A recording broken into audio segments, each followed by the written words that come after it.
சட்னி அரைச்சா மசாலா அரைக்க முடியல, மசாலா அரைச்சா மஞ்சள் அரைக்க முடியல, ஒவ்வொன்னுக்கும் தனி மிக்சரா வாங்க முடியும்? வேண்டாம், அல்ட்ரா சாய்ஸ் ப்ரோ இருக்கே, இந்தியாவின் அதிவேக 1000 வாட்ஸ் மிக்சர் கிரைண்டர், வினாடிகளில் கல்லையும் கரைக்கும் ஒரு சாய்ஸ் ப்ரோ போதும். இனி எதையும் அரைக்கலாம், அதை ஃபாஸ்டா அரைக்கலாம்.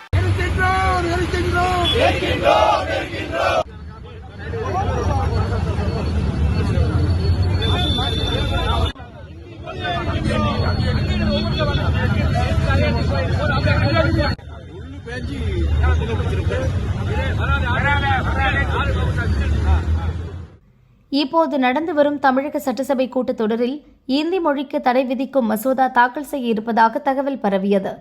தமிழக பாஜகவின் முன்னாள் தலைவர் அண்ணாமலையும் இதே கருத்தை வெளியிட்டிருந்தார்.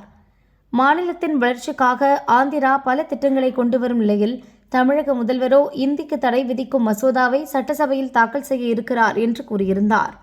ஆனால் தமிழக அரசின் உண்மை சரிபார்க்கும் குழு இந்த தகவலை திட்டவட்டமாக மறுத்தது. அப்படி எந்த ஒரு மசோதாவையும் அரசு முன்மொழியவில்லை என்று சட்டசபை செயலர் சொன்னதாக தகவல் வெளியிட்டது. இந்நிலையில் வீடியோவுடன் மீண்டும் பரபரப்பு அறிக்கையை வெளியிட்டுள்ளார் அண்ணாமலை.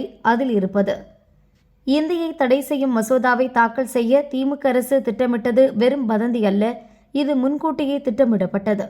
எனவேதான் திமுக தொண்டர்கள் வழக்கம் போல் இந்தி எழுத்துக்களை எரிப்பது, அழிப்பது என்று கிளம்பிவிட்டனர்.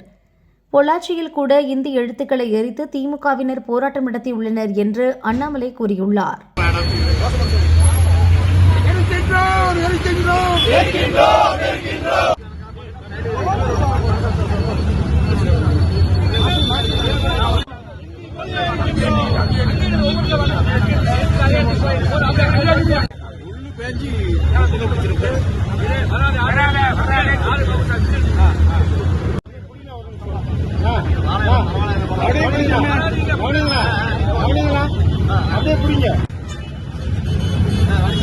அப்படியே இங்க பாக்கலாங்க.